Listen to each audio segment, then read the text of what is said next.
श्री गणेश, श्री गणेश, श्री गणेश। आज नवरात्रि का अष्टम दिवस है। आज हम माता महागौरी रूप की कथा कहेंगे। माता महागौरी, हम माता के इस रूप की कथा सुनने के लिए अति उत्सुक हैं ब्राह्मण देवता। गौर अर्थात स्वर्ण, माता का ये अद्भुत और सुंदर स्वरूप स्वर्णिम आभा से सुशोभित है।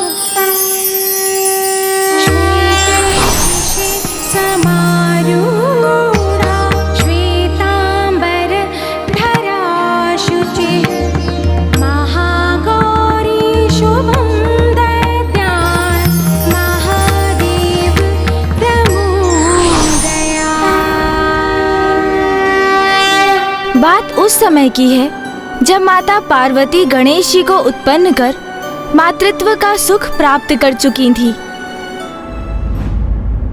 ओम नमः शिवाय, ओम नमः शिवाय। माँ, पुत्र,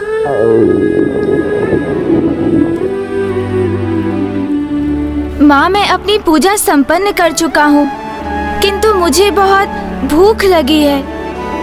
पुत्र, मैं अभी भोजन की व्यवस्था करती। जाओ और जाकर अपने भ्राता को भी बुला लो, तो अभी अभ्यास कर रहा होगा।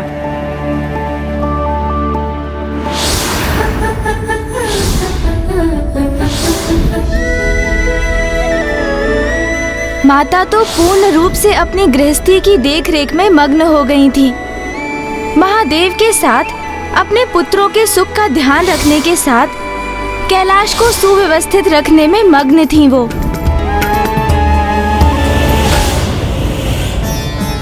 नाथ, देवी पार्वती को इतनी कुशलता से अपनी गृहस्थी संभालते देखकर देवी मैना और महाराज हिमावन को अपनी पुत्री पर कितना गर्व होगा ना।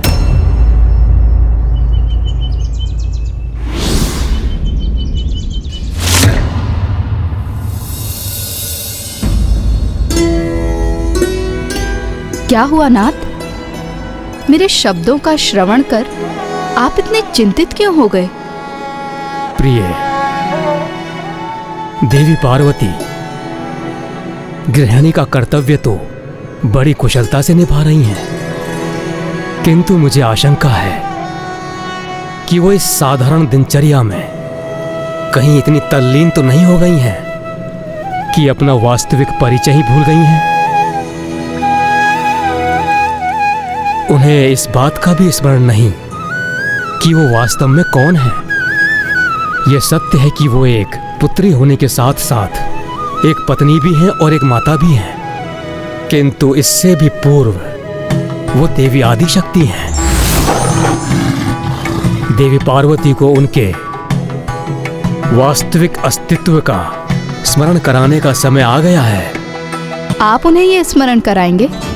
नहीं, यदि इसमें मुझसे तनिक भी त्रुटि हो गई तो मैं देवी आदिशक्ति के कोप को सह नहीं सकूंगा। किंतु यदि आप सृष्टि रचयिता ब्रह्मदेव इसमें अपनी असमर्थता जता रहे हैं, तो फिर अत्यंत कठिन कार्य को करने में भला कौन समर्थ होगा? और कौन? ये तो स्वयं भोलेनाथ महादेव को ही करना होगा।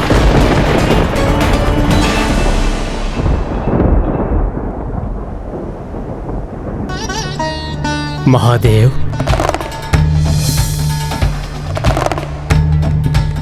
क्या हुआ ब्रह्मदेव? किस चिंता ने आपको यहां आने पर विवश कर दिया? महादेव, जगत कल्याण हेतु अब वो समय आ गया है जब देवी पार्वती को अपने देवी महागौरी रूप में प्रकट हो जाना चाहिए। ब्रह्मदेव, ये तो आपको भी भली भांति ज्ञात है कि देवी आदिशक्ति अपना दिव्य स्वरूप किसी कारणवश ही प्रकट करती हैं। जैसे यदि सृष्टि पर किसी असुर का आतंक छाया हो या उनकी संतानें किसी बड़ी संकट में हो आदि। तब ऐसा एक कारण आपको ही उत्पन्न करना होगा महादेव। देवी पार्वती अपने गृहस्थी में इतनी रम गई हैं कि वो ये भी भूल गई हैं कि उनका दिव्य स्वरूप क्या है। इसीलिए किसी प्रकार उनमें उत्तेजना उत्पन्न नहीं होगी। उनमें अपने दिव्य स्वरूप को धारण करने की इच्छा भी जागृत नहीं होगी। ब्रह्मदेव, स्पष्ट कहिए, आपकी मुझसे क्या अपेक्षा है?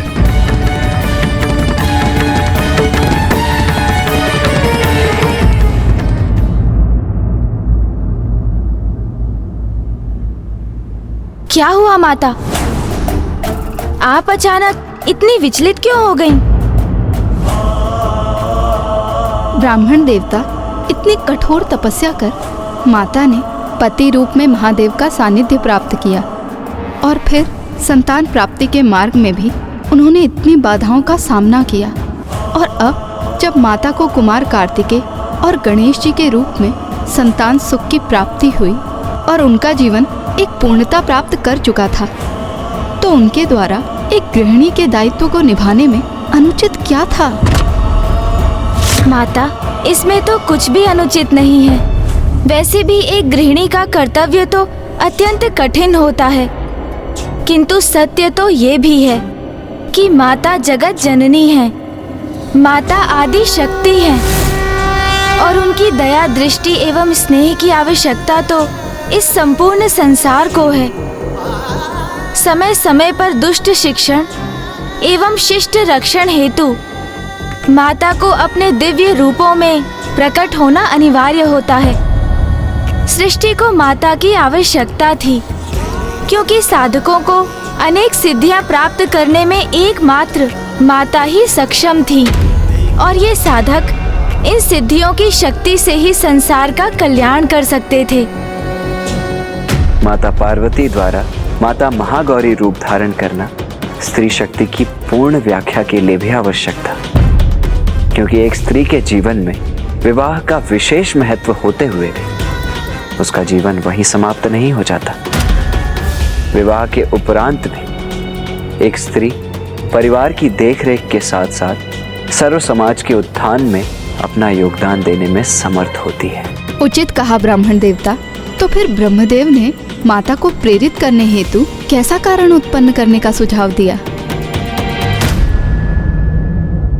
उनके अनुसार इसका एकमात्र उपाय था महादेव द्वारा माता का अपमान।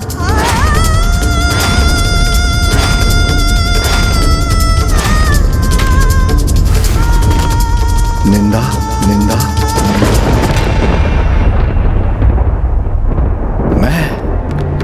मैं उमा की निंदा करूं? हाँ महादेव, आप किसी भी प्रकार देवी पार्वती के रूप की निंदा कीजिए।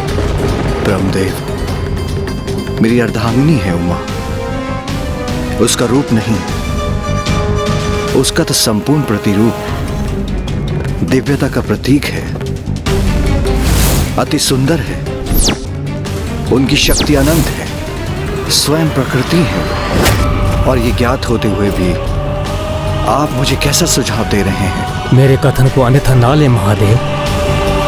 कदाचित हमारे पास केवल यही एक उपाय है। संसार में कल्याण हेतु आपको ये करना ही होगा और मुझे पूर्ण विश्वास है कि आप देवी पार्वती की निंदा करने का उपाय अवश्य ढूंढ लेंगे। तो क्या महादेव ने माता की निंदा की?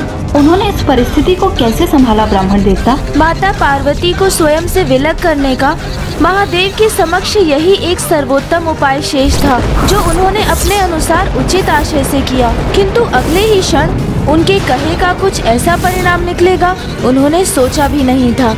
एक स्त्री की भांति माता पार्वती भी अपने गृह कैलाश और अपने परिवार में पूर्ण तल्लीनता के साथ गृह कार्य में रम गई थीं, जिस कारण उन्हें अपनी आदि शक्ति की दिव्यता का आभास ही नहीं रहा। किंतु सृष्टि कल्याण के लिए उनकी शक्ति का उजागर होना अति आवश्यक था और जिसके लिए ब्रह्मदेव ने महादेव से आकर माता की निंदा करने का उन्हें सुझाव दिया। ब्रह्मदेव, मेरी अर्धांगिनी है उमा। उसका रूप नहीं, उसका तो संपूर्ण प्रतिरूप दिव्यता का प्रतीक है। और ये ज्ञात होते हुए भी आप मुझे कैसा सुझाव दे रहे हैं? मेरे कथन को अन्यथा ना ले महादेव। कदाचित हमारे पास केवल यही एक उपाय है, क्योंकि हम जिनसे अत्यधिक स्नेह करते हैं उनके शब्द हमें उतना ही प्रभावित करते हैं। विशेष रूप से एक स्त्री जो अपने पति के जीवन को अपने स्नेह से सींचती है, यदि वो अपने पति की प्रशंसा की पात्र बनती है तो उसका व्यक्तित्व निखर उठता है। अन्यथा एक तिरस्कृत पुष्प के समान उसका व्यक्तित्व मुरझा उठता है और वो अपने और अपने परिवार के प्रति उदासीन हो जाती है। इसलिए महादेव, यदि आप देवी पार्वती की निंदा करेंगे तो उनके हृदय को पीड़ा पहुंचेगी और कदाचित यही वो कारण बनेगा जिससे वो पुनः समझ सकेंगे कि वो देवी आदिशक्ति हैं। वो मात्र उनकी ही नहीं अपितु सभी की सुंदरता का स्रोत है। महादेव, संसार में कल्याण हेतु आपको ये करना ही होगा और मुझे पूर्ण विश्वास है कि आप देवी पार्वती की निंदा करने का उपाय अवश्य ढूंढ लेंगे।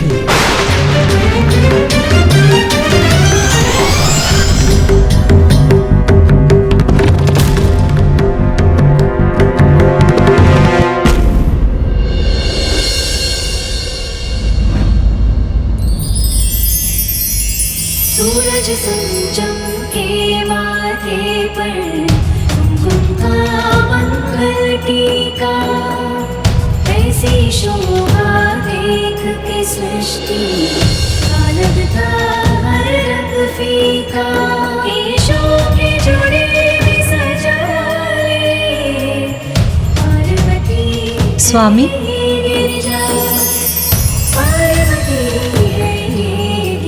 स्वामी क्या हुआ? आप मुझे एक टक ऐसे क्यों निहार रहे हैं? बताइए ना नाथ, कैसे दिखाई देती हूं मैं?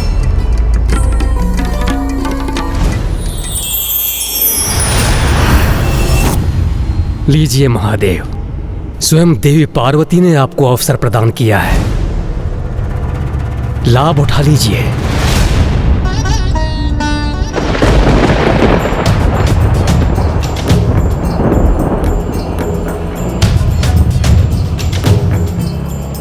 अति सुंदर प्रिय।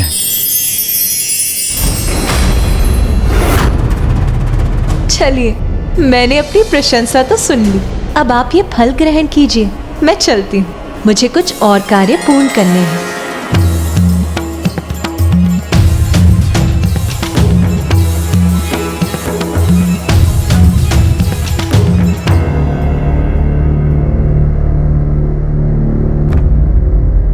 मैं तो भूल ही गया, मुझे पार्वती की प्रशंसा नहीं करनी थी। ब्रह्मदेव ने कहा था।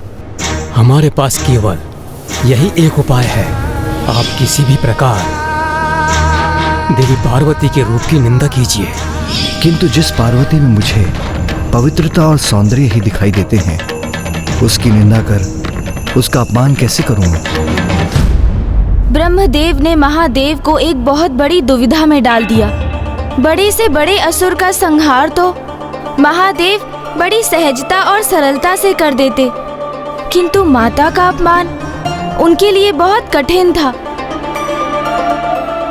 किंतु महादेव को यह ज्ञात था कि वो वचन दे चुके हैं, इसीलिए अब उन्हें ऐसा करना ही था।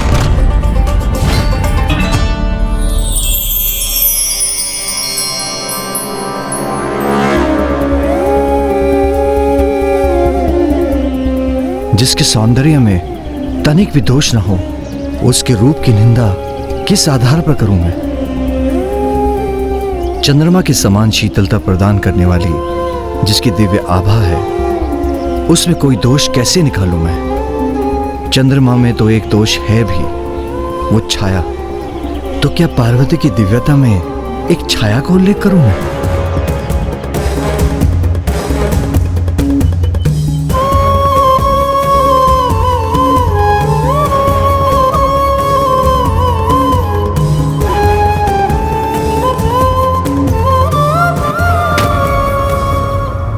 आप क्या कुछ कहना चाह रहे थे स्वामी?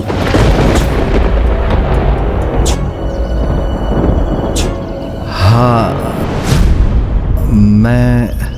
मैं कहना चाह रहा था कि काली मेघ की छाया इन दिनों आकाश में दृष्टिगोचर नहीं हो रही। नाथ, आप भूल गए क्या? जेठ का मास, और भला जेठ की इस तपती धूप में आपको काली कटाई कहां से दिखाई देंगी स्वामी?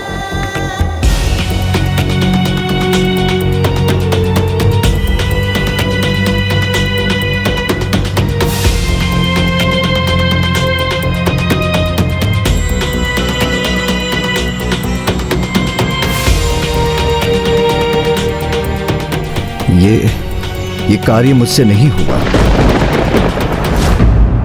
मैं महादेव की दुविधा समझ सकता हूं। यदि कभी मैंने भूल से भी देवी सरला की तनिक से भी निंदा कर दी तो उनका क्रोध सहना अत्यंत कठिन हो जाएगा। किंतु महादेव तो माता आदिशक्ति के समक्ष थे।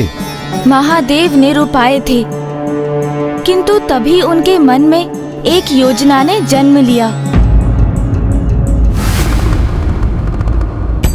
मेरी अर्धांगिनी है उमा, अर्थात मेरा आधा अंग। यदि मैं मुख से उसकी निंदा नहीं कर सकता तो मन के भीतर से ही कर देता हूँ। वो समझ जाएगी कि मेरे मन में क्या चल रहा है और मुझे प्रत्यक्ष रूप से उसकी निंदा भी नहीं करनी पड़ेगी।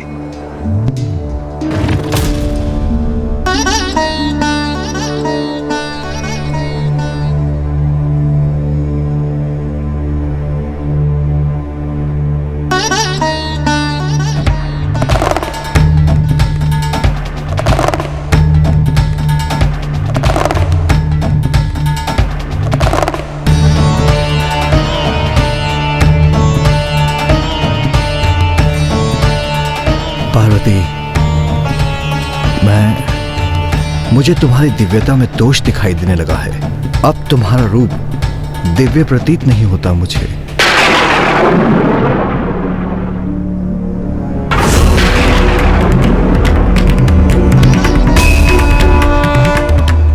आपने कुछ कहा स्वामी? नहीं, मैंने तो कुछ नहीं कहा। मैं तो कब से शांत हूं प्रिय।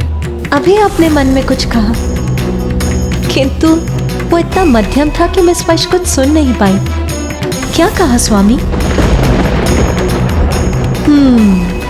अवश्य मेरी प्रशंसा कर रहे होंगे आप, तो मन में ही क्यों? खुल के कहिए ना स्वामी। आपके मुख से अपनी प्रशंसा बहुत भाएगी मुझे।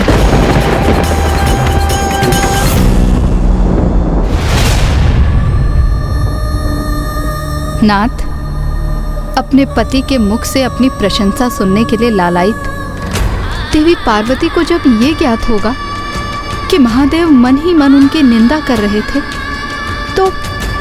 तो वो क्रोध में आकर रौद्र रूप भी धारण कर सकती हैं। और यदि उन्हें ये ज्ञात हुआ कि इन सब के पीछे आपका सुझाव है, तो फिर क्या होगा? नहीं उमा, मेरे मन में तो कोई विचार उत्पन्न नहीं हुआ। लाइए, आप मुझे पान दे दीजिए। अवश्य दूंगी स्वामी, किंतु उसके पूर्व आपके मन में जो विचार है आप मुझे वो बताइए। आप मुझसे छिपा क्यों रहे हैं स्वामी? आपके मन में जो भी है उसे मुझसे साझा करने में इतना संकोच क्यों कर रहे हैं आप? कहिए ना नाथ। बालकों के समान हट मत करो प्रिय। मैंने कहा ना, मेरे मन में कोई विचार नहीं था। मुझे क्षमा कीजिए नाथ, किंतु आज के पूर्व आपने मुझसे कुछ भी नहीं छिपाया, तो फिर आज इतना संकोच क्यों कर रहे हैं आप?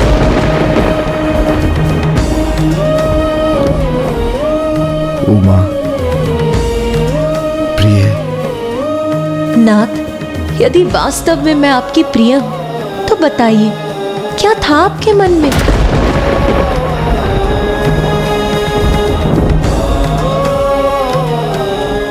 समझ गई। यदि मेरे इतने आग्रह करने पर भी आप मुझे नहीं बता रहे, तो अवश्य ही कोई बुरा विचार होगा आपके मन में।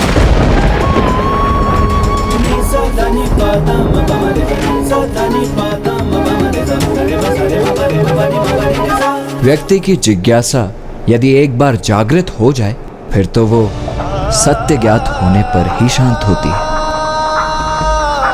माता सत्य सुनने की प्रतीक्षा में अशांत हो रही थीं और उन्होंने स्वयं ही इसका उपाय करने का निर्णय लिया। तो आप मुझे कुछ नहीं बताएंगे स्वामी?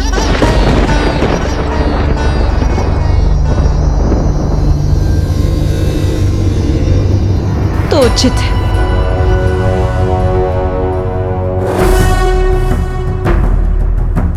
स्वामी, यदि मुझसे कुछ छिपा रहे हैं तो अवश्य वो महत्वपूर्ण होगा। मैं स्वयं ही आपके मन में कहीं बात जान लेती हूँ। मुझे तुम्हारी दिव्यता में दोष दिखाई देने लगा है। अब तुम्हारा रूप दिव्य प्रतीत नहीं होता। दिव्य प्रतीत नहीं होता।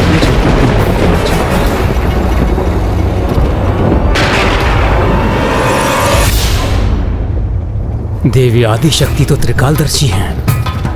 भूत भविष्य उनसे कुछ नहीं छिप सकता।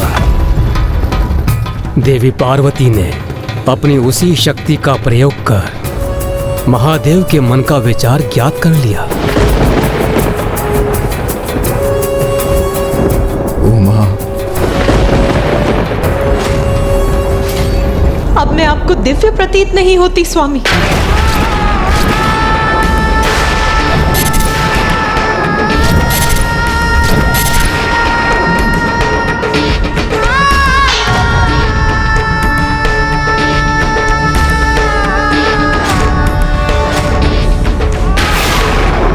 धिक्कार है मुझे और मेरे अस्तित्व को। मुझे विश्वास था कि आप मुझे मेरे हर रूप में स्नेह करते हैं।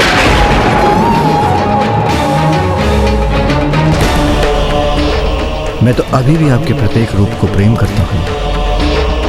यदि ऐसा है तो इतना बड़ा विचार, ऐसा विचार कैसे आया आपके मन में? इतना बड़ा विचार कि आपको मेरे रूप में दिव्यता का ह्रास प्रतीत हो। ऐसा कैसे हुआ स्वामी?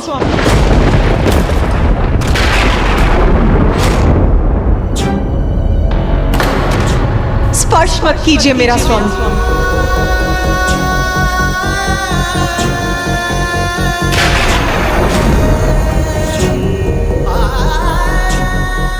जिनसे हम स्नेह करते हैं उनके समक्ष हम अपना सर्वश्रेष्ठ रूप और पक्ष निछावर करने की चेष्टा करते हैं, किंतु यदि उसके उपरांत जिन पर मैं अपना सर्वस्व निछावर करती हूँ उनको ही मुझ में कोई दोष दिखाई देने लगी, तो फिर मैं इस कष्ट पद संपात को सहकर यहाँ कैसे रह सकती हूँ? प्रिय, एक छोटी सी बात को इतना बड़ा मत बनाओ। जो तुम सोच रही हो वो सत्य नहीं है। सत्य नहीं? कैसे सत्य नहीं है? आपके लिए ये छोटी बात हो सकती, किंतु आप तो मेरे लिए मेरा संसार है, मेरे सर्वस्व है। और यदि आपके लिए ही मैं अप्रिय हो गई तो मैं यहाँ रहकर अपनी उपस्थिति से आपको कष्ट नहीं दूंगी। चली जाऊंगी मैं यहाँ से, चली जाऊंगी मैं यहाँ से। अब एक क्षण भी यहाँ नहीं रुकूंगी मैं।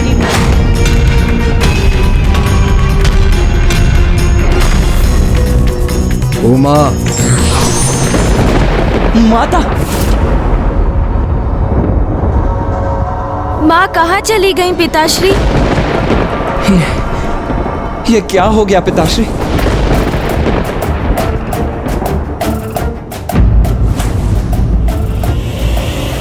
तो क्या माता पार्वती कैलाश छोड़कर चली गईं? किंतु कहाँ गई वो और क्या किया उन्होंने? और फिर वो कैलाश लौटी कैसे? हमें बताइए ना पिताश्री, कहाँ अदृश्य हो गई है माँ? क्यों रुष्ट हो गई माता? क्या आपने उनसे कुछ अप्रिय वचन कह दिया?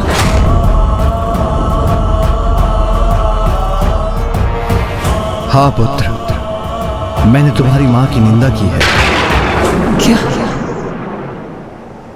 निंदा की? वो भी माँ की? किंतु क्यों?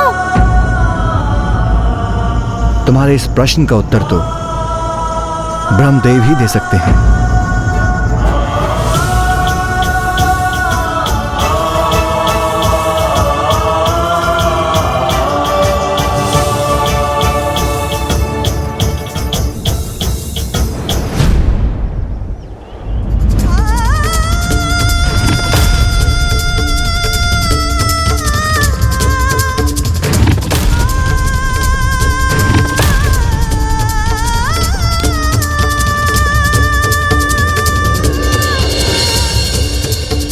ब्रह्मदेव, ज्ञात है मुझे इस घटना के पीछे आप ही।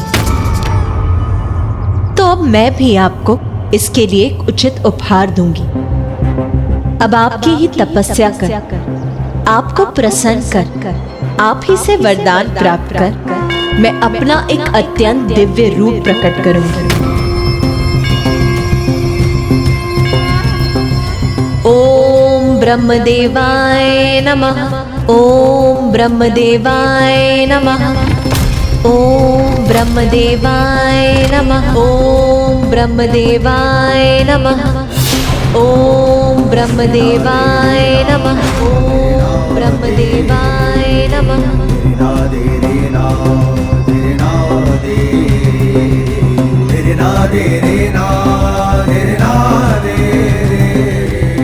भैया, भैया रुकिए, भैया, भैया रुकिए, मेरी बात तो सुनिए भैया। मुझे कुछ नहीं सुनना है गणेश। किंतु भैया आप कहाँ जा रहे हैं? ब्रह्मदेव से अपने प्रश्नों के उत्तर ज्ञात करने। भैया, क्रोध के आवेश में भैया ऐसे ही नहीं रुकेंगे, मुझे बलपूर्वक इनको रोकना ही होगा।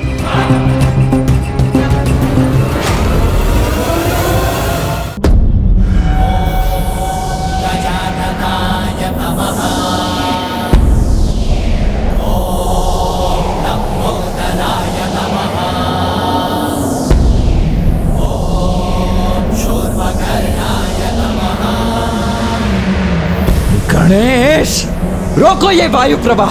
क्षमा कीजिए भैया, किंतु इस समय आपको रोकने का यही मात्र एक उपाय है।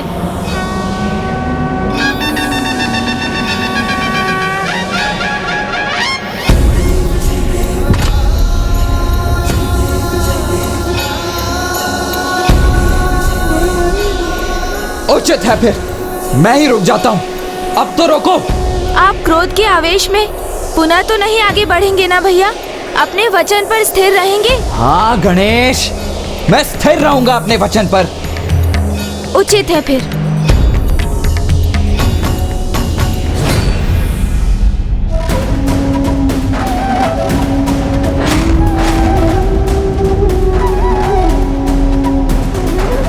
भैया।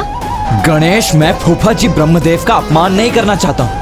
मैं तो उनसे मात्र बस इतना ज्ञात करना चाहता हूँ कि उन्होंने पिताश्री से ऐसा क्या और क्यों कहा जिससे पिताश्री माता की निंदा करने पर विवश हो गए। शांत हो जाइए भैया। नहीं गणेश, अब मैं और शांत नहीं रहूंगा। सर्वप्रथम देवताओं के कारण माता की संतान प्राप्ति की इच्छा को पूर्ण करना इतना कठिन हो गया। उसके पश्चात जगत कल्याण हेतु महिषासुर का वध करने के लिए अपने परिवार का परित्याग कर महर्षि कात्यायन की पुत्री के रूप में जन्म लेने पर विवश होना पड़ा। और अब पुनः एक बार उन्हें कैलाश का परित्याग करना पड़ा। तो मैं बस उनसे इतना ज्ञात करना चाहता हूँ कि बार बार, हर बार माता को ही ये कष्ट क्यों सहन करने पड़ते हैं? भैया, क्या आपको ऐसा प्रतीत नहीं होता कि यदि फूफा जी ब्रह्मदेव ने कुछ किया है तो इसके पीछे कोई बड़ा और हितकर कारण होगा? और कदाचित पिताश्री को भी ज्ञात है कि वो कारण क्या है। किंतु गणेश, इन सब में कष्ट तो माँ को ही हुआ है ना? किंतु यदि मैं आपसे ये कहूँ कि इतना सब कुछ होने के पश्चात भी माँ अभी भी ब्रह्मदेव की तपस्या कर रही हैं, तब क्या प्रतिक्रिया होगी आपकी? तब तो आप शांत होंगे ना भैया? यदि मेरे शब्दों पर आपको विश्वास नहीं हो रहा है तो स्वयं आप चलिए मेरे साथ और अपनी दृष्टि से ही देख लीजिए।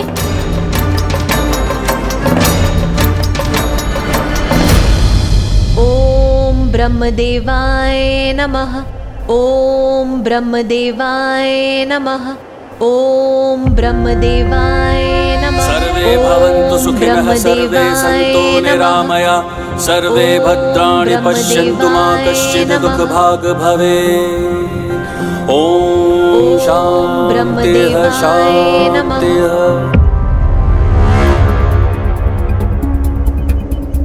ओम ब्रह्मदेवाय नमः।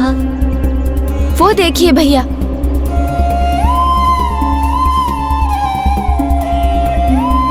जब माँ स्वयं ब्रह्मदेव की उपासना कर रही हैं, तो फिर इसमें हमारा हस्तक्षेप भला कहाँ उचित है?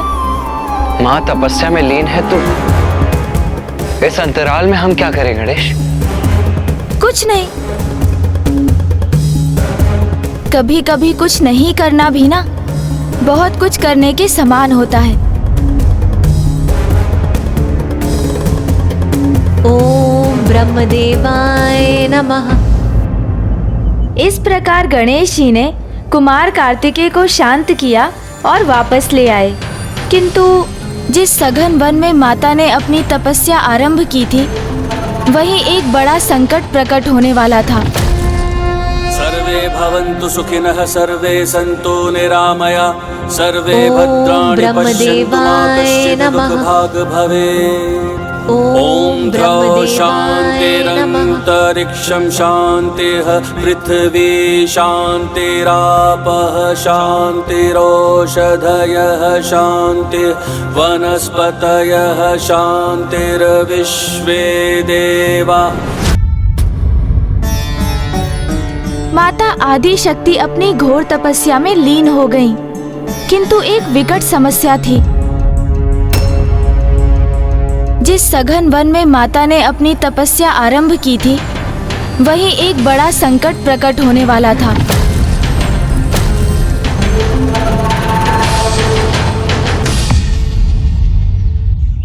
उसी वन में एक निशाचर का वास था, जो आखेट कर वन्य पशुओं का संहार कर उन्हें अपने आहार बनाने हेतु एक सिंह का रूप धारण करता था।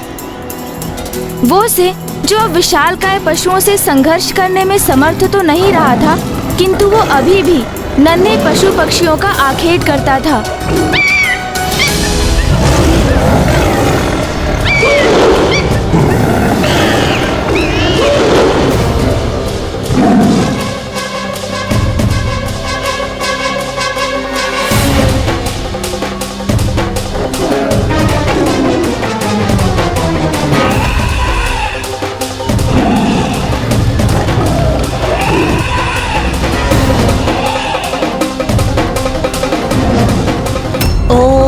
ब्रह्मदेवाय नमः।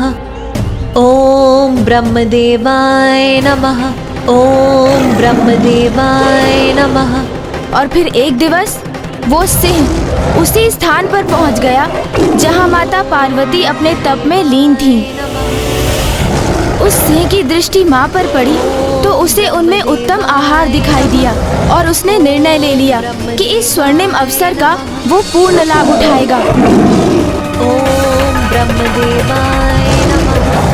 ओम ब्रह्मदेवाय नमः। ओम ब्रह्मदेवाय नमः। ओम ब्रह्मदेवाय नमः।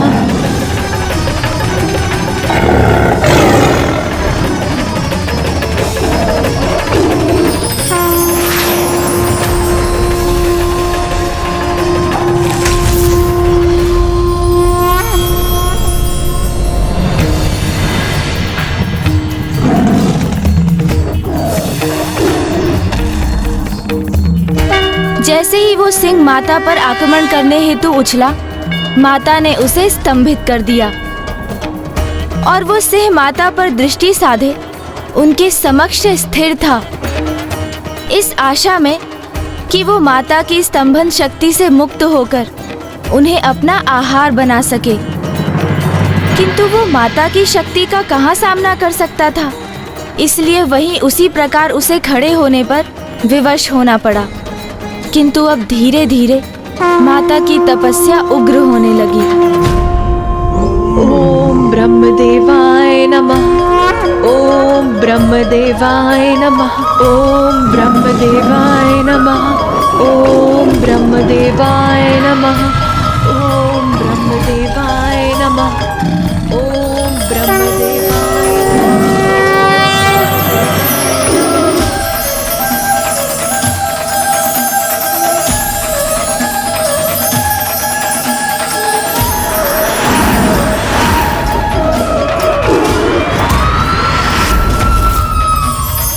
और फिर माता के तप के प्रभाव से निकली ऊर्जा एवं प्रकाश ने संपूर्ण सृष्टि समेत सभी लोगों को भी स्वर्णिम प्रकाश से आलोकित करना आरंभ कर दिया।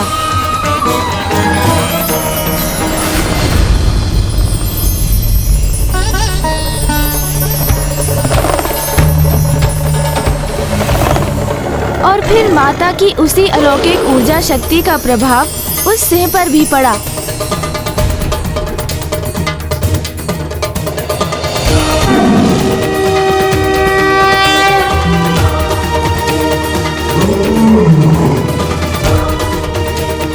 और फिर उसी ऊर्जा शक्ति के फल स्वरूप वो सिंह जो माता का भक्षण करने की प्रतीक्षा में था, अब वो स्वयं ही माता की भक्ति में आकर भाव विभोर हो उठा।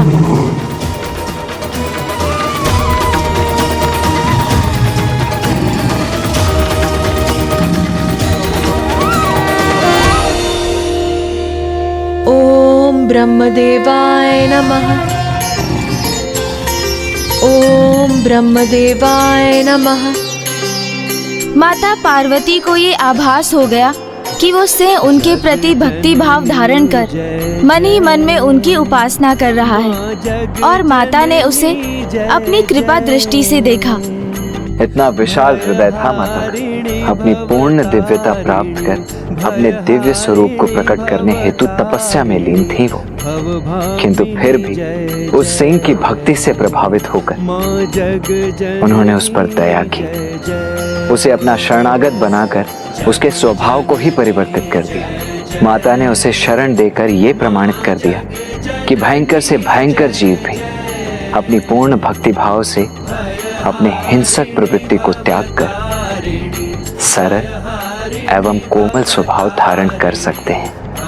और मनुष्य और पशु का तो एक दूसरे के प्रति शत्रुवत भाव रखने का कोई औचित्य ही नहीं है, क्योंकि वो तो एक साथ इस जगत में शांतिपूर्वक वास कर सकते हैं। माता की कृपा से उस सिंह की सभी मलिनता मिट गई, उसकी भूख, उसकी स्वाभाविक दुष्टता मिट गई, और वो माता का भक्त बन उनकी सेवा करने के लिए प्रेरित हुआ।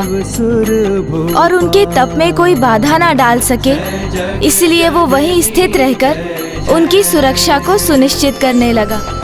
ओम ब्रह्मदेवाय नमः। सर्वे भवन्तु सुखिनः, सर्वे सन्तु निरामया, सर्वे भद्राणि पश्यन्तु मा कश्चित् दुःखभाग् भवेत्।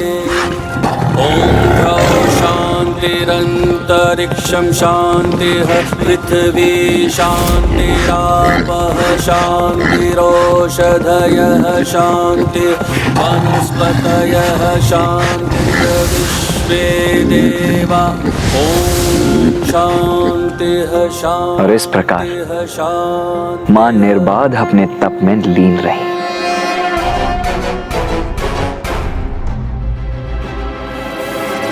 ये दृष्टि बाधित करने वाली स्वर्णिम ऊर्जा तो माता पार्वती की तपस्थली की ओर से आ रही है। हाँ इंद्रदेव, माता की तपस्या तो और उग्र हो गई है, इसीलिए हमें माता के निकट जाकर उनसे प्रार्थना करनी होगी कि वो अपने इस तप को रोक दे, अन्यथा उनकी ये ऊर्जा हम सभी की दृष्टि हर लेगी। सूर्यदेव, माता पार्वती ब्रह्मदेव की तपस्या कर रही है, इसलिए अब एकमात्र वो ही माता पार्वती को उनकी तपस्या से उठा सकते हैं।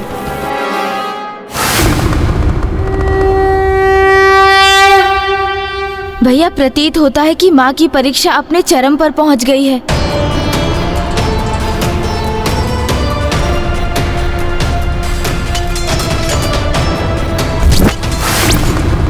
किंतु फूफा जी माँ के पास जा क्यों नहीं रहे हैं? भैया, अब फूफा जी ब्रह्मदेव से हमारा संवाद करने का समय आ चुका है।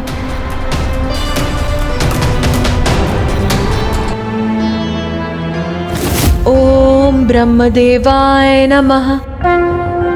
ओम ब्रह्मदेवाय नमः। सर्वे भवन्तु सुखिनः सर्वे सन्तु निरामया सर्वे भद्राणि पश्यन्तु मा कश्चित् दुःखभाग् भवेत्। ब्रह्मदेवाय नमः। स्वामी, देवी पार्वती की तपस्या से उत्पन्न ऊर्जा के कारण मैं वीणा वादन करने में असमर्थ हो रही हूँ। ओम शांतिः शांतिः शांतिः।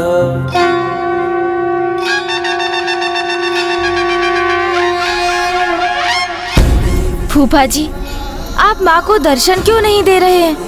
देवी पार्वती तो स्वयं दिव्यता की प्रतिमूर्ति है। ये मेरी समझ से परे है कि भला मैं उन्हें क्या प्रदान कर सकता हूँ। फूफा जी, ये तो आपको तभी ज्ञात होगा जब आप माँ के समक्ष पहुँचेंगे। मैं आपसे विनती करता हूँ, अब विलंब मत कीजिए, माँ के समक्ष प्रस्तुत होइए।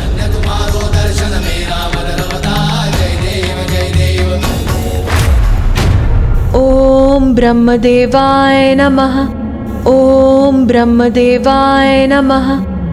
ओम ब्रह्मदेवाय देवी पार्वती,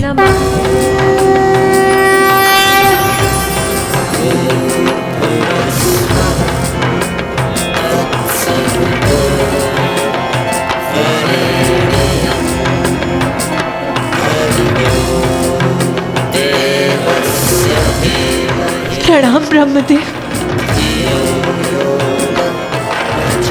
क्या कारण है कि आप महादेव से विलग होकर इस सघन वन में मेरी इतनी कठोर तपस्या कर रही हैं?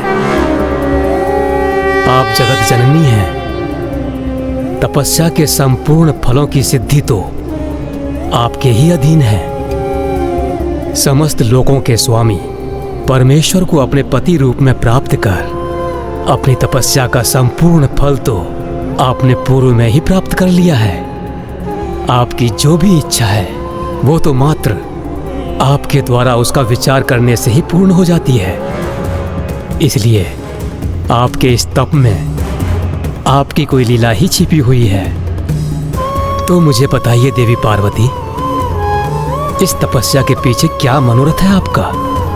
ब्रह्मदेव, सृष्टि के आदि काल से समस्त प्रजाओं में प्रथम होने के कारण आप मेरे ज्येष्ठ पुत्र हो। फिर प्रजा की वृद्धि होने हेतु आपके ललाट से महादेव के रुद्र रूप का प्रादुर्भाव हुआ। तब आप मेरे पति के पिता, मेरे श्वसुर होने के कारण गुरुजनों की कोटि में भी आ गए। और जब मैं इसका विचार करती हूँ कि मेरे पिता स्वयं गिरिराज और मेरे पूर्व जन्म के पिता प्रजापति दक्ष आपके पुत्र हैं, तब तो आप मेरे लिए साक्षात पितामह के स्थान पर हुए। लोक पितामह। इस प्रकार आप मेरे लिए मेरी लोक यात्रा के विधाता हैं। मैं अपने संसार में इतनी मग्न हो गई, अपने परिवार की देख रेख का दायित्व निभाने में, अपने स्वामी एवं संतानों की आवश्यकताओं को पूर्ण करने में इतनी व्यस्त हो गई कि मैं ये भूल बैठी कि परिवार की परिधि के बाहर भी मेरा एक अस्तित्व है। मेरा वास्तविक अस्तित्व ही भूल बैठी मैं। किंतु आपके कारण मुझे ये स्मरण हुआ कि एक पत्नी और एक माँ के सिवाय भी मेरा एक दिव्य परिचय है। और मैंने आपकी तपस्या इसलिए की कि आपसे वरदान पाकर मैं अपना ये दिव्य स्वरूप उजागर करूं, ताकि मेरे इस दिव्य स्वरूप से सृष्टि का निरंतर कल्याण होता रहे। इतने शुद्र मनोरथ के लिए आपने इतनी कठोर तपस्या की? यही तो माता की लीला थी। यही तो ब्रह्मदेव को उनके द्वारा दिए जाने वाला उपहार था, जिसका उल्लेख माता ने किया था। क्योंकि ब्रह्मदेव के माध्यम से ही माता को स्मरण हुआ कि वो एक पत्नी, पुत्री एवं माता के साथ साथ देवी आदि शक्ति भी हैं। स्वयं जगत जननी है वो। उनका एक दिव्य स्वरूप है, एक अनुपम अद्भुत अस्तित्व है जिसे तप से उजागर करने की आवश्यकता है। माता की इस लीला से सृष्टि रचयिता ब्रह्मदेव के सम्मान में वृद्धि हुई। उनसे वरदान प्राप्त कर माता ने ये भी सिद्ध कर दिया कि जिस संसार को उन्होंने जन्म दिया उसकी मर्यादा का भी पूर्ण रूप से पालन किया। चूंकि इस प्रसंग का आरंभ ब्रह्मदेव से हुआ तो इसका अंत भी उन्हीं से होने जा रहा था। इस संसार में ऐसा क्या है जो आपकी इच्छा के अधीन नहीं है? आपकी इच्छा हो तो आप महाप्रलय कर इस संसार को ही परिवर्तित कर सकती हैं। इसलिए मैं आपको दिव्य स्वरूप प्रदान करने में सक्षम कहाँ हूं, किंतु यदि आप मुझे अपनी इच्छा पूर्ति का माध्यम बनाना ही चाहती हैं तो ये तो मेरा परम सौभाग्य है। इसलिए मैं आपको वरदान देता हूं कि आपका मनोरथ पूर्ण हो।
क्षमा शिवा धात्री स्वाहा स्वधा नमोस्तुते। माता, आपके दिव्य स्वरूप के दर्शन प्राप्त कर हम धन्य हुए। वसन मुख उज्ज्वल अनुपम देवी तू महागौरी। शिव ने रूप दिया देवी को माता कल्याणकारी। हे माँ माता कल्याणकारी, हो माँ माता कल्याणकारी। माँ हो माँ।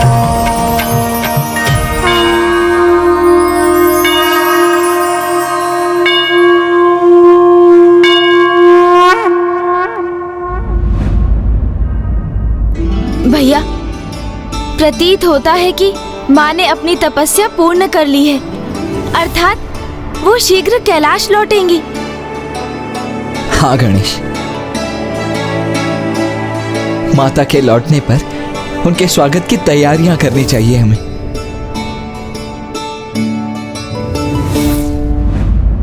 माता, आपके इस गौरी स्वरूप की आवश्यकता पूरे संसार को थी। अब आपके भक्त आपके स्वरूप से प्राप्त होने वाली सिद्धियों का लाभ उठाने में सक्षम होंगे। मेरा महागौरी स्वरूप इस बात का प्रतीक होगा कि एक स्त्री को गृहस्थी के उत्तरदायित्व संभालते हुए भी अपने स्वयं के स्वतंत्र अस्तित्व को नहीं भूलना चाहिए। माता, अब आप अति शीघ्र कैलाश लौटिए। महादेव, गणेश, कार्तिकेय आपसे अलग होने के कारण अत्यंत दुखी हैं। सोमनंदी,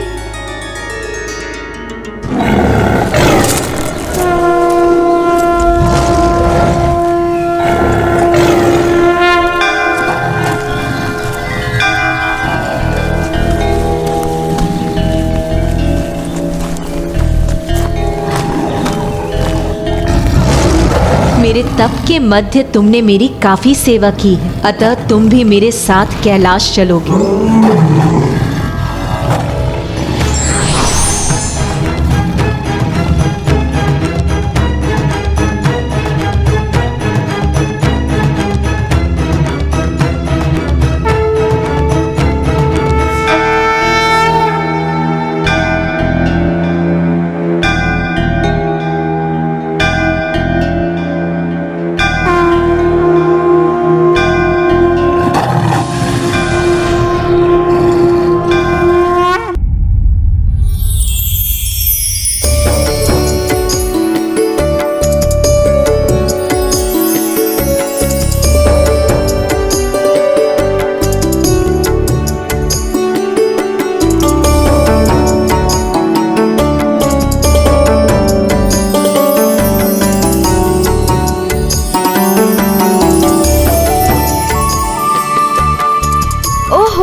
ये क्या कर दिया आपने?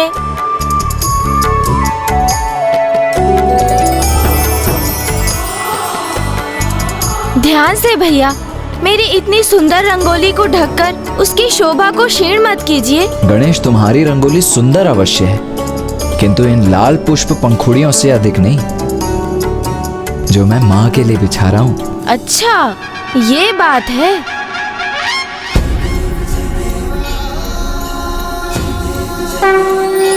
अब देखा भैया, आपके पुष्पों की पंखुड़ियाँ तो पृथ्वी पर हैं, किंतु मैंने तो वायु में ही पुष्पों को सज्जित कर दिया।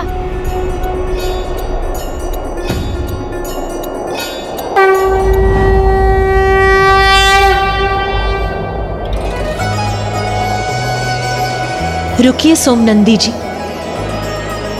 अब हम कैलाश की सीमा पर पहुंच चुके हैं। अब मुझे भी इस पवित्र भूमि को छूने का अवसर दे दीजिए, जिससे मैं अपने प्रत्येक पद से कैलाश की पावन भूमि का स्पर्श कर हर्षित हो सकूं।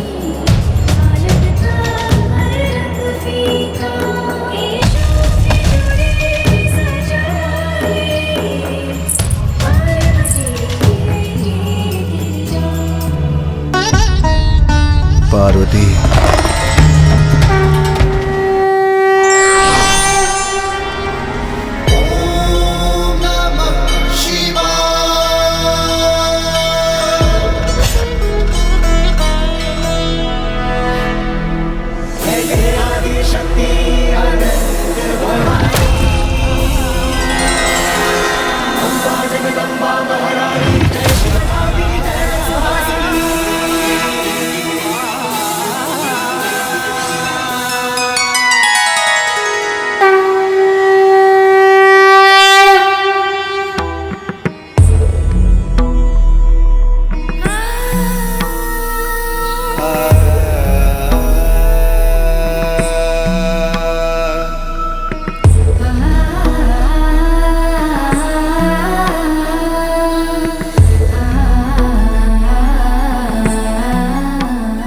पार्वती, तुम्हारी ये दिव्य ऊर्जा से परिपूर्ण तुम्हारा ये रूप तो अत्यंत मनोहर है।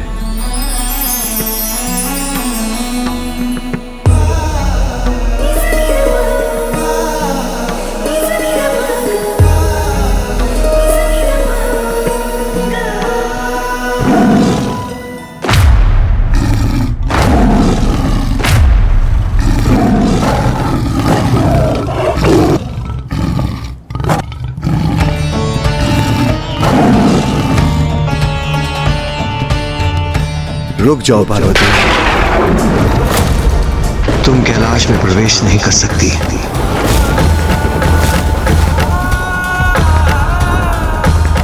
क्या हुआ? आपने मुझे क्यों रोक दिया स्वामी?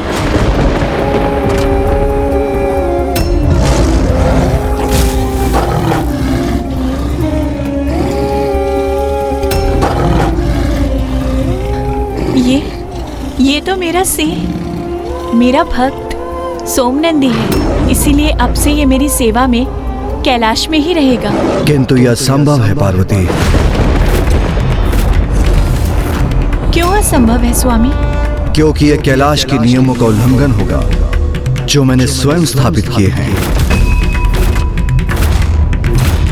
कैसा नियम स्वामी? क्योंकि मात्र मेरे गणों को ही कैलाश में निवास करने का अधिकार है, किसी अन्य जीव को नहीं। किंतु ऐसा नियम क्यों स्थापित किया आपने? उसका क्या औचित्य है? हिंसक प्रवृत्ति है इस सिंह की। पूर्व काल में इसने ऋषि मुनियों के साथ गौ माता को आखेट कर उनके संहार करने का पाप किया है। किंतु ये पाप तो इसने मेरी शरण में आने के पूर्व किए थे स्वामी, और अब तो ये सुधर चुका है। अपनी हिंसक प्रवृत्ति का परित्याग कर इसने मेरे तप की अवधि में मेरी निगरानी कर मेरी सेवा की है इसने। मेरे तप में कोई विघ्न नहीं उत्पन्न होने दिया इसने। इसके अंतर में मेरे प्रति भक्ति जागृत होने से ही इतना बड़ा परिवर्तन आया है इसमें। इसने भक्ति पद पर चलना आरंभ कर अपनी पाप की यात्रा का अंत कर दिया है। स्वामी, सोम नंदी मेरा कृपा पात्र है और जिस पे मेरी कृपा दृष्टि होती है वो अपने समस्त दुखों, पापों और कष्टों से मुक्त हो जाता है। आपके गण आपके कृपा पात्र हैं, इसीलिए उन्हें कैलाश में निवास करने का अधिकार है। किंतु ये मेरा भक्त है और मेरा भक्त होने के कारण इसकी गणना भी आपके गणों में होनी चाहिए और इसे भी कैलाश में रहने का अधिकार मिलना चाहिए स्वामी।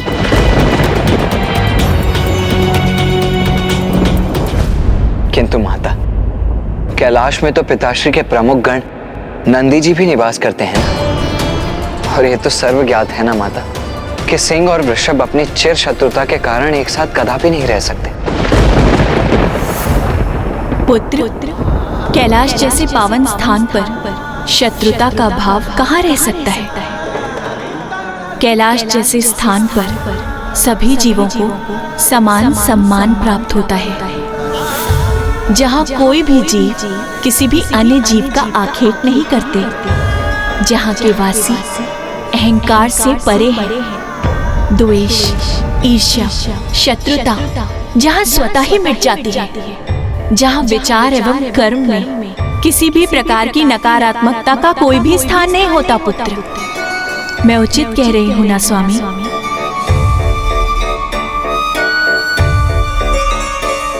ये कैलाश ही है जहाँ महादेव के सर्प, पुत्र गणेश के मूषक, पुत्र कार्तिकेय का मयूर प्राकृतिक स्वभाव से शत्रु होते हुए अपनी शत्रुता के भाव से रिक्त होकर शांति और सौहार्द से एक साथ विचरण करते हैं।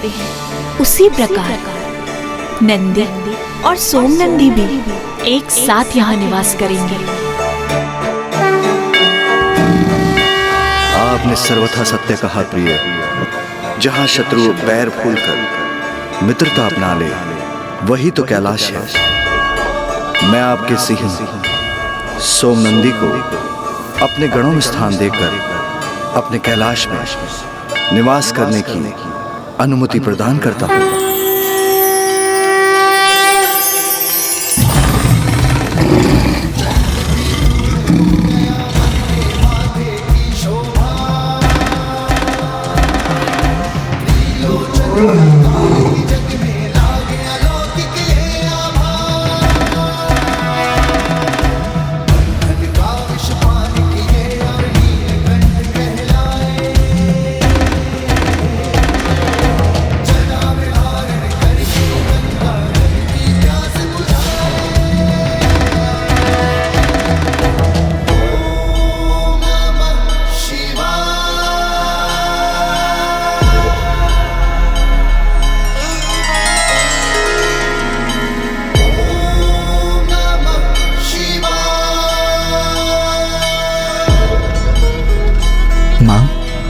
आपको ये लाल पुष्प पंखुड़ियों की परत कैसी प्रतीत हो रही है?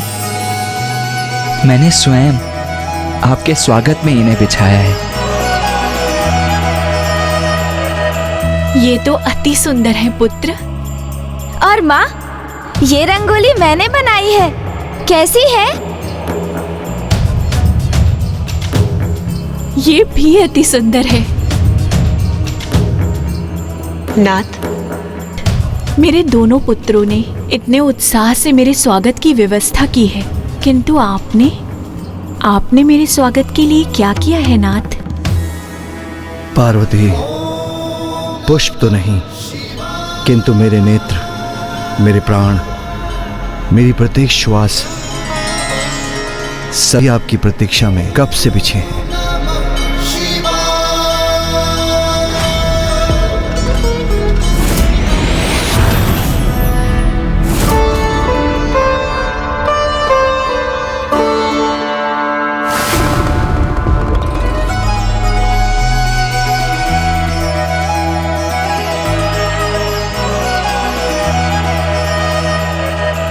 सूरज समचमके माथे पर कुमकुम का मंगल। आज मैं अपने दिव्य स्वरूप में हूँ, तो आपकी दृष्टि एक टक मुझ पे ही टिकी हुई है।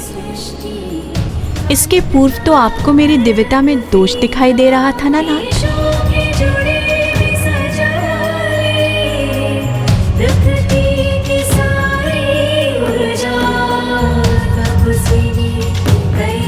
पशुपति देवी महागौरी प्रिय, आपके तो सभी स्वरूप दिव्यता से परिपूर्ण हैं।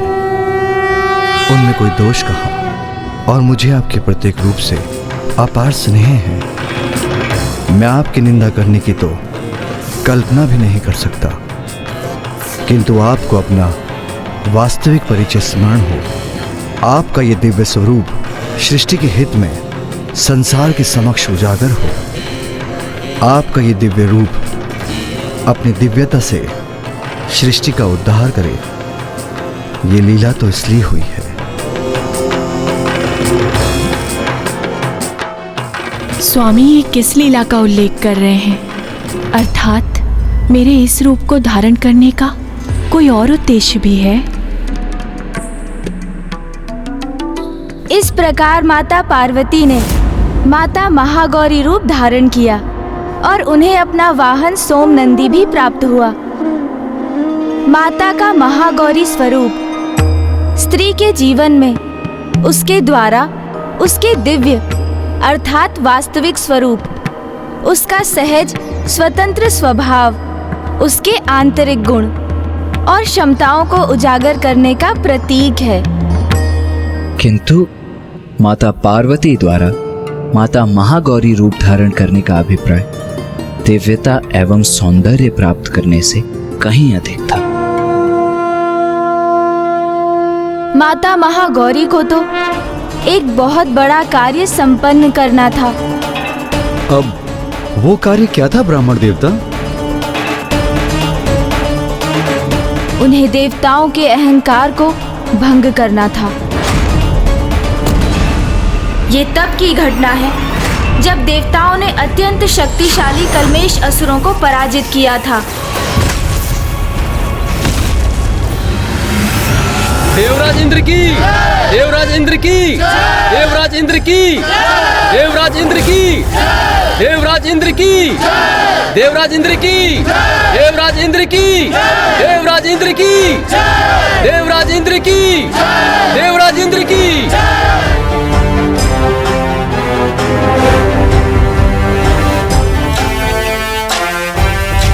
देवगण, एक बार पुनः हमने मेरे देवराज इंद्र के कुशल नेतृत्व में दुष्ट कल्मेश असुरों को धूल धूसरित कर दिया। देव मंत्री, बताइए क्या समाचार है? देवराज, असुर तो अब पाताल में ही छिपे रहने पर विवश हैं और पृथ्वी पर भी यज्ञ आदि सुचारू रूप से गतिशील हैं, जिसके कारण हम सभी देवताओं को बिना किसी बाधा के हमारा भविष्य प्राप्त हो रहा है। और मेरा विचार है देवराज, अब असुर पुनः कभी भी स्वर्ग पर आक्रमण करने का दुस्साहस भी नहीं कर सकेंगे। और यदि उन्होंने ऐसा प्रयास किया भी तो हम उन्हें रौंद कर रख देंगे। अब असुर अपने तक ही सीमित हैं, तो फिर जब वो हमारे प्रति कोई दोषपूर्ण व्यवहार नहीं कर रहे हैं, तो अब देवताओं के मन में उनके प्रति इतनी हिंसा क्यों है? देवगुरु, असुरों के स्वभाव से आप भी अनभिज्ञ नहीं हैं। मुझे ज्ञात है कि वो शांत है, किंतु वो कितने समय के लिए ऐसे ही शांत रहेंगे इसका कोई प्रमाण नहीं। यदि हमने उन्हें अब अनदेखा किया तो वो कुछ ही समय में हमें सताने हेतु यहां प्रस्तुत हो जाएंगे। इसलिए उनके प्रति हिंसा का भाव ही सर्वथा उचित है। इससे पूर्व कि वो हमारे लिए कोई संकट उत्पन्न करे, हमें उनका अंत कर देना चाहिए। आखेट, इन असुरों का आखेट करना चाहिए हमें। आखेट, आखेट, आखेट। देवगण, यही उचित समय है। हमें असुरों के लिए आखेट का आयोजन कर एक एक असुर को पाताल से खदेड़ कर उनका अंत कर देना चाहिए। हाँ, ये सर्वथा उचित है देवराज। हम इस आखेट को एक क्रीड़ा बना लेंगे और उस आखेट क्रीड़ा से इन दुष्ट असुरों में भय और आतंक उत्पन्न करेंगे।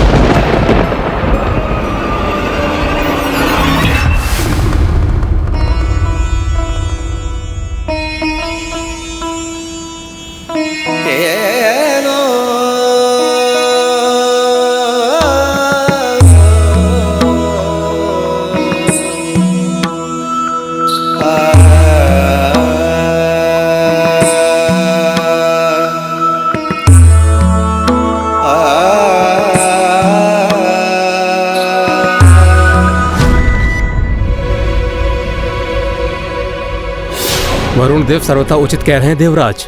हमें असुरों के प्रति सज्ज रहना होगा। हाँ देवराज, उचित कहा आपने वरुण देव। सर्व शक्तिशाली है हम, इसीलिए उन असुरों को हमसे आतंकित रहना ही चाहिए। हाँ वायुदेव, श्रेष्ठतम है हम देवता।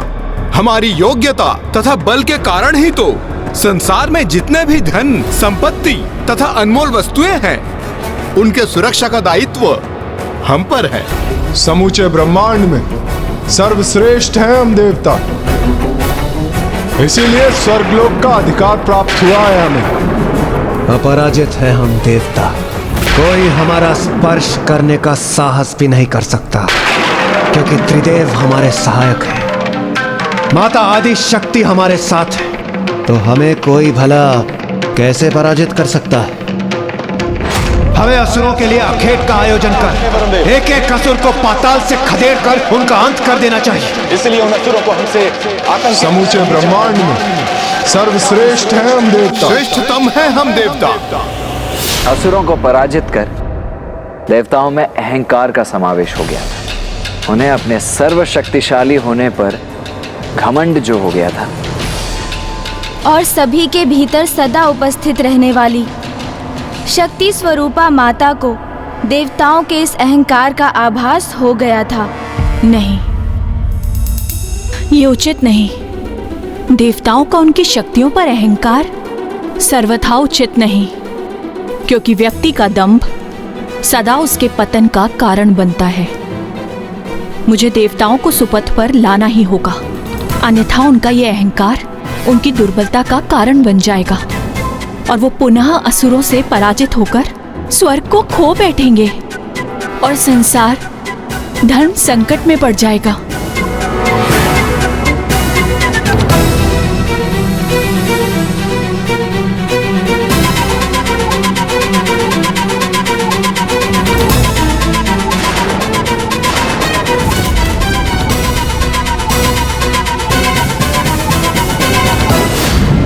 संतान सुपथ से भटक जाए तो उसे सुपथ पर लाना माता का ही कर्तव्य होता है। तो उसी कर्तव्य को निभाने हेतु मुझे देवताओं के अहंकार को भंग करना ही होगा।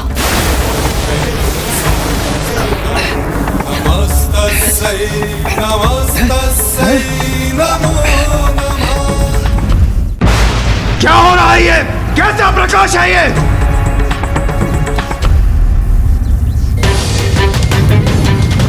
देवराज,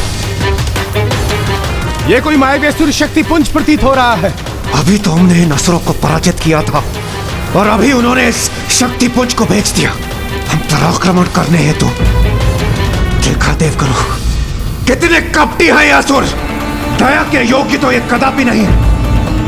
इन असुरों को चुन चुन कर उन्हें भस्म करना होगा, हमें सर्वनाश करना होगा इनका।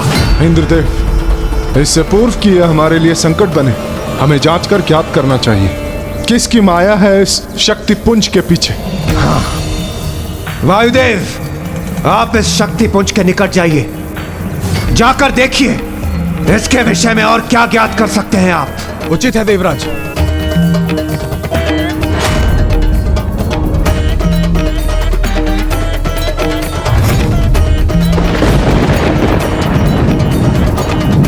कौन हो तुम? किसकी शक्ति हो तुम?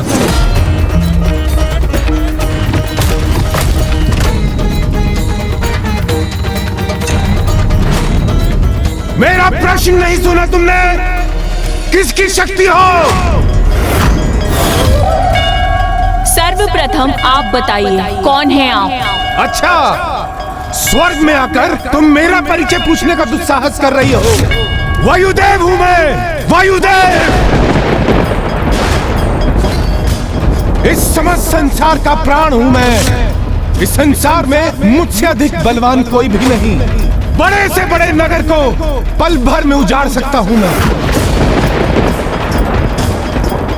उसे धूल में परिवर्तित कर सकता हूं। समझ गई मेरी शक्ति? लगता है तुम्हें मेरी शक्ति का परिचय देना होगा। उसकी कोई आवश्यकता नहीं। अर्थात समझ गई कितना शक्तिशाली हूं मैं। इतने ही शक्तिशाली हो तो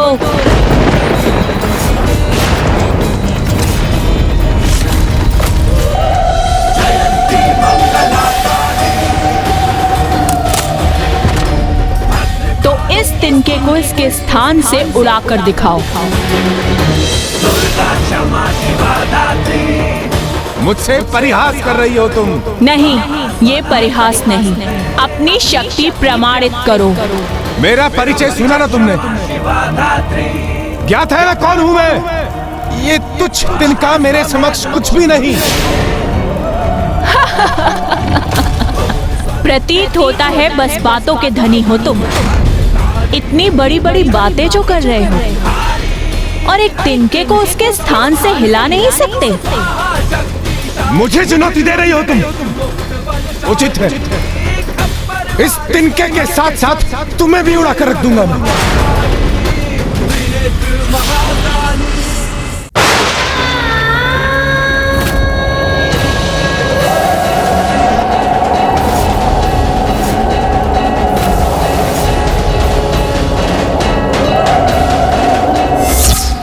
इस तिनके को कुछ भी नहीं हुआ। ये कैसे संभव है? यह अवश्य कोई माया है। मुझे अपनी शक्ति का परीक्षण करना चाहिए।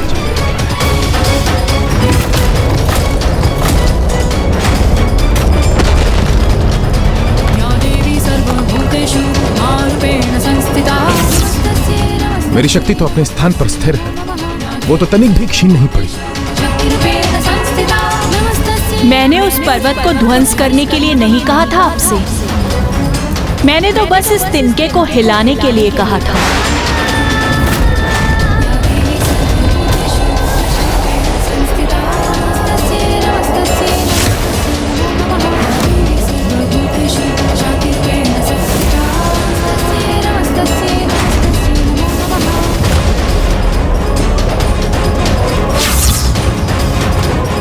असंभव! मेरा तीव्रतम प्रहार भी इस तिनके को हिला तक नहीं पाया। जाइए, जाकर कह दीजिए सभी देवताओं से कि स्वर्ग में यदि कोई वास्तव में शक्तिशाली है तो वो मेरे द्वारा स्थित इस तिनके को उसके स्थान से उड़ाकर अपनी शक्ति का परिचय दे।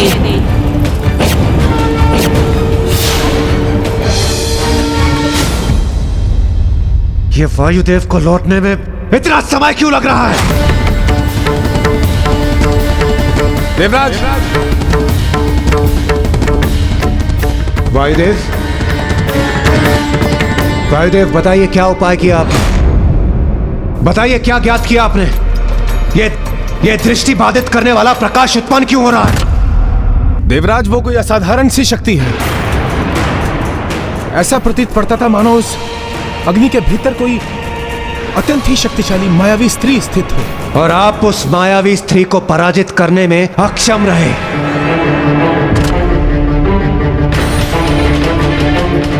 एक स्त्री का इतना दुस्साहस कि वो मेरे स्वर्ग लोक में आकर यहाँ के क्रियाकलापों में बाधा उत्पन्न करे।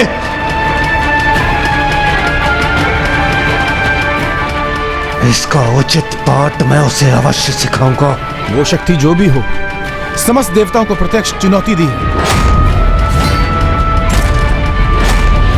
और उसने कहा है यदि जाइए, जाकर कह दीजिए सभी देवताओं से कि स्वर्ग में यदि कोई वास्तव में शक्तिशाली है तो वो मेरे द्वारा स्थित इस तिनके को उसके स्थान से उड़ाकर अपनी शक्ति का परिचय दे। तो मात्र एक तिनके को उड़ाने में अक्षम रहे हैं आप वायुदेव। देवराज, मेरा विश्वास कीजिए, वो कोई साधारण शक्ति नहीं है। साधारण हो अथवा असाधारण, उस शक्ति ने तिनके को उड़ाने की चुनौती दी है ना, किंतु मैं उससे कहीं अधिक करूंगा। तिनके को भस्म कर दूंगा मैं। देवराज इंद्र, मुझे आज्ञा दीजिए।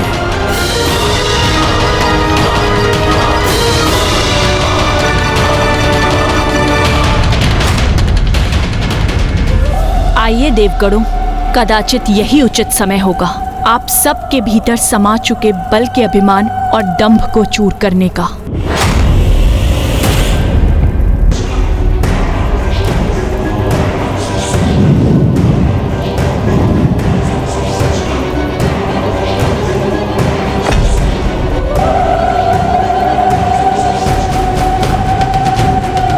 अग्निदेव हूं मैं, अग्नि का स्रोत, इसलिए तुम्हारी ऊर्जा का प्रकाश मेरी दृष्टि को बाधित नहीं कर सकता। अच्छा, तो पूर्ण विश्वास है आपको कि आप भी अग्नि के स्रोत हैं। सुना नहीं तुमने? अग्निदेव हूँ मैं, अग्नि ही मेरा परिचय है। क्या चुनौती दी थी तुमने हम देवताओं को कि इस तुच्छ तिनके को उड़ाकर दिखाएं हम देवता? देखो इस तुच्छ तिनके को कैसे भस्म करूंगा मैं। तो ये तो आपके लिए अत्यंत सरल होना चाहिए ना, क्योंकि अभी तो आपने कहा कि आप ही अग्नि के स्रोत।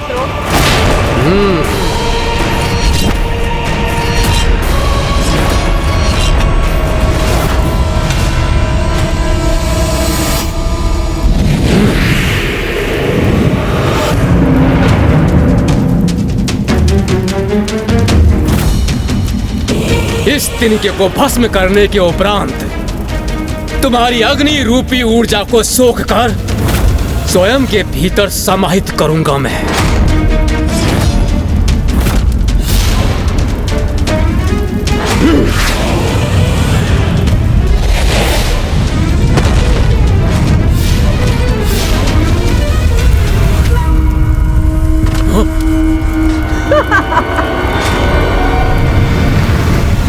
क्या हुआ अग्निदेव?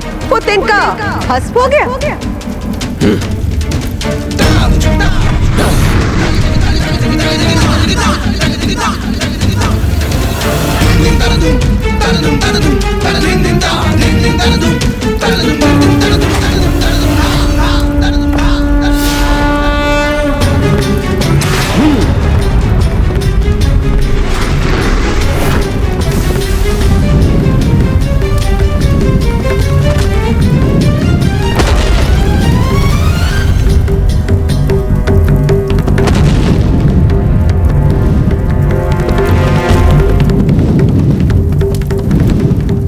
तुम्हारा तिनका इस अग्नि में भस्म होने से कैसे सुरक्षित रह सकता है? वो अवश्य भस्म हुआ होगा। कदाचित वो ज्ञात करने का समय अब आ गया है।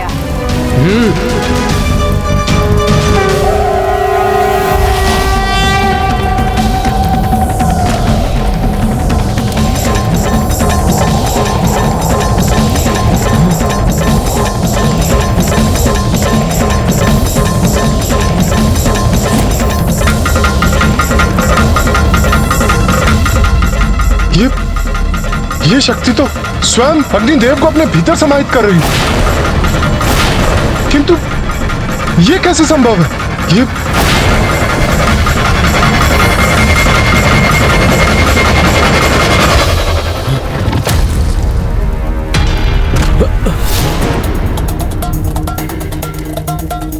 बहुत अहंकारी प्रमाणित हुए आप अग्निदेव। अपनी श्रेष्ठता स्थापित करने के लिए आप देवताओं के स्थान स्वर्ग को भी भस्म करने के लिए आतुर थे। मुझे ज्ञात है यहाँ क्या घटित हुआ है। आप सभी देवता अपने सुरक्षित स्थान से उसके साक्षी। तो है कोई और देवता जो इतना शक्तिशाली हो, जो मेरे द्वारा स्थित किए गए इस तिनके को इसके स्थान से उड़ा सके?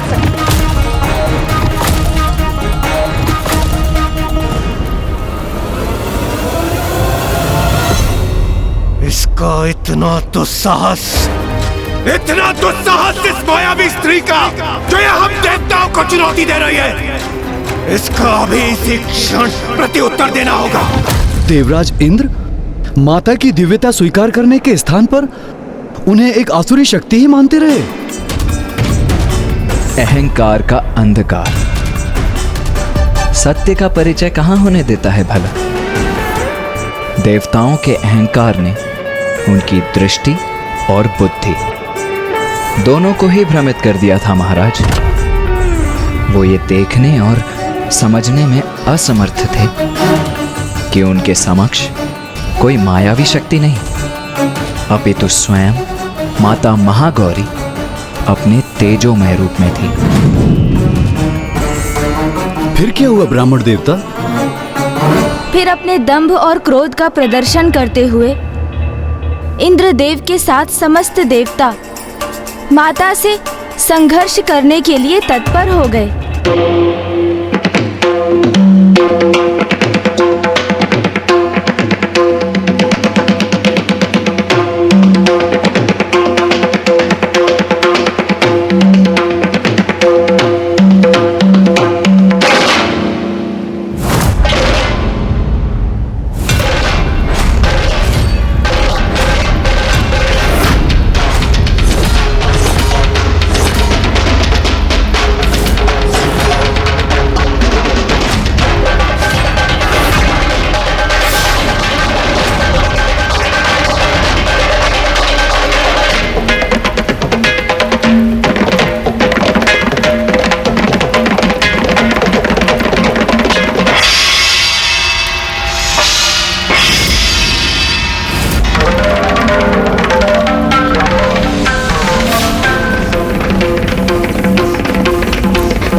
वरुण देव ने अत्यंत शक्तिशाली जल प्रवाह को उत्पन्न कर उसे उस तिनके पर केंद्रित किया। मेरे जल का शक्तिशाली प्रवाह शांत कर देगा इस तेज पुंज के तेज और इस तिनके को भी बहा कर ले जाएगा।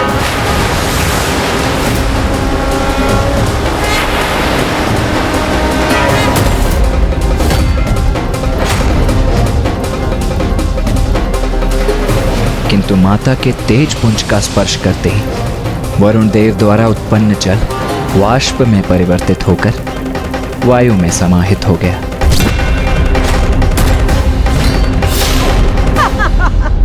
फिर सूर्य देव ने अपनी सूर्य की किरणों की शक्ति से उस तिनके को हटाने का प्रयास किया, किंतु वे विफल हुए।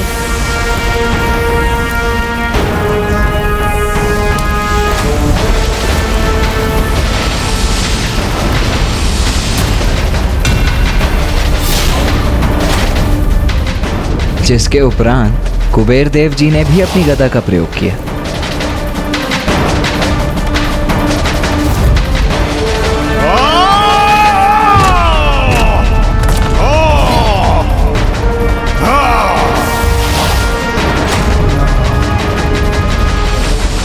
लो, उड़ा दिया तुम्हारा तिनका मैंने अपनी गदा के प्रहार से। अच्छा, इतना विश्वास है अपनी शक्ति पर, किंतु आपका ये विश्वास निराधार।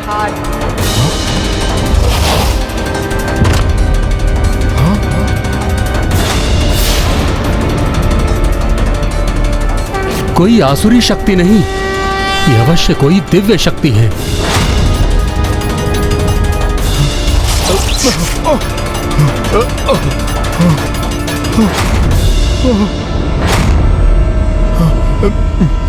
मेरी गदा ही छिन्न भिन्न हो गई और तिनका अभी भी अपने स्थान पर ही स्थित है। कैसे संभव है ये?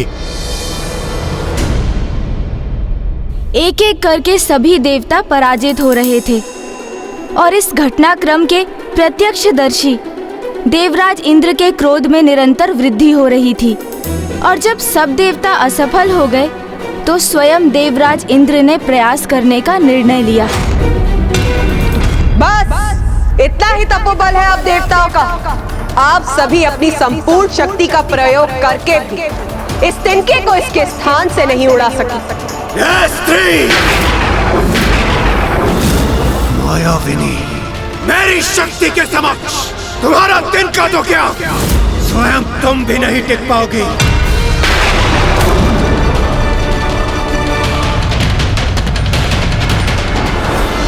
मुझे इंद्रदेव को इनका सामना करने से रोकना होगा। मैं अपने तपोबल से कैसी शक्ति उत्पन्न करूंगा, यह तुम्हें अभी ज्ञात नहीं।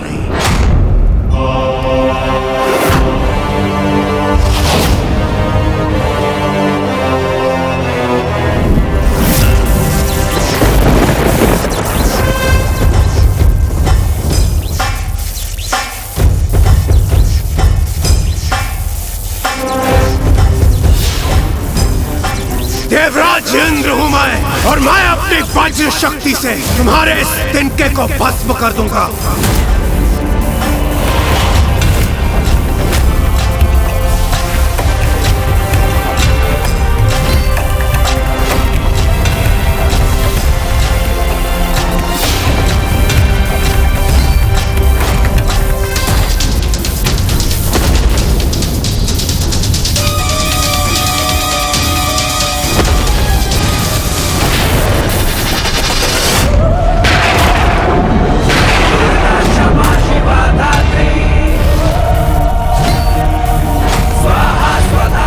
इंद्रदेव, आपकी यह शक्ति इस तिनके को तो नहीं हिला सकी, किंतु ये पलटकर हम पर ही वार कर रही है।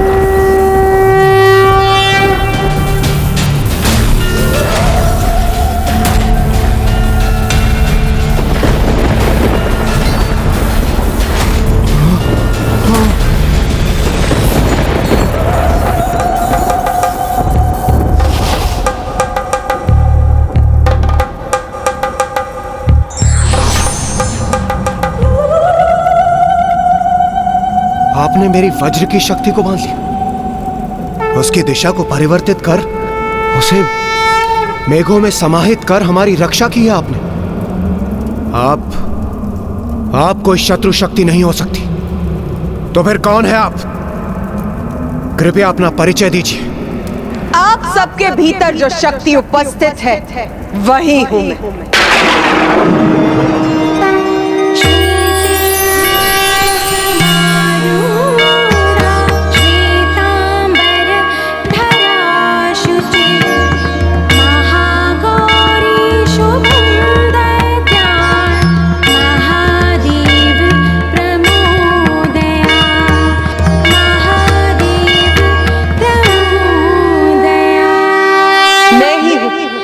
जिसने आपको असुरों पर विजय प्राप्त करने का सामर्थ्य प्रदान किया। आप सभी अपनी शक्ति के अहंकार में डूब चुके थे, इसीलिए आपको यह स्मरण कराने हेतु कि अहंकार सदा विनाश का कारण बनता है। आप सभी के अहंकार को नष्ट करने के लिए मुझे स्वयं यहाँ प्रकट होना पड़ा, और वैसे भी उस शक्ति पे अहंकार करने का क्या औचित्य जो आपकी है ही नहीं, क्योंकि जिस शक्ति पर आपको इतना दम वो तो स्वयं मैं हूं। मैं। माता, हमें क्षमा कर दीजिए, हम अहंकारवश आपको पहचान नहीं पाए।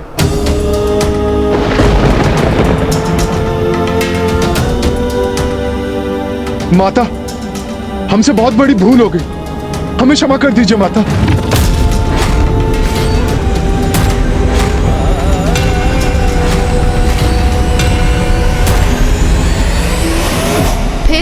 फिर क्या हुआ ब्राह्मण देवता? क्या माता ने देवताओं को क्षमा कर दिया? आपका क्या विचार है? आपके अनुसार क्या हुआ होगा माता? माता तो जगत जननी है, कितनी भी क्रोधित क्यों ना हो, उनका हृदय एक क्षमाशील माता का ही है, इसलिए उन्होंने अवश्य देवताओं को क्षमा कर दिया होगा। आप सर्वथा उचित कहती है माता। यदि उनका भक्त अपनी भूल को स्वीकार कर लेता है तो माता उसे अवश्य क्षमा करती हैं, क्योंकि भूल तो किसी से भी हो सकती है, किंतु आवश्यक तो ये है कि अपनी भूल को समझकर क्षमा याचना कर उस भूल को सुधारने का संकल्प लिया जाए। तो माता, महाराज, देवराज इंद्र एवं समस्त देवताओं ने माता महागौरी का स्तुति गान किया, जिससे माता का क्रोध शांत हुआ और माता ने देवताओं को क्षमा भी किया। आप सभी निष्कपट और निष्ठा भाव से अपनी भूल का प्रायश्चित कर रहे हैं, इसीलिए मैं आप सभी को क्षमा करती। किंतु स्मरण रखिए, देवता हैं आप, जगत कल्याण कर्तव्य है आपका, इसीलिए सदा अपने कर्तव्य के लिए सजग रहिए और दोषपूर्ण आचरण से सदा स्वयं को दूर रखिए।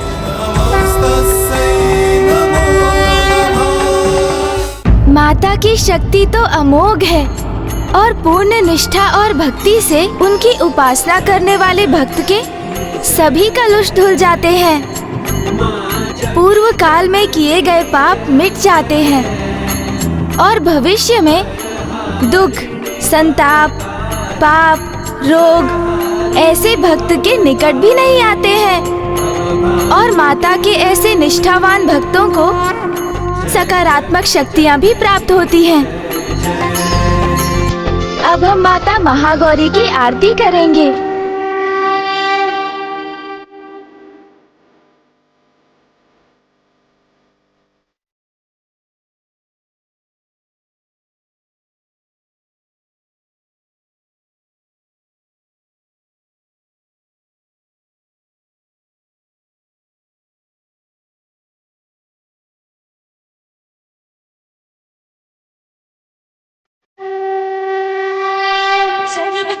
संपूर्ण मां साथ न करो सफर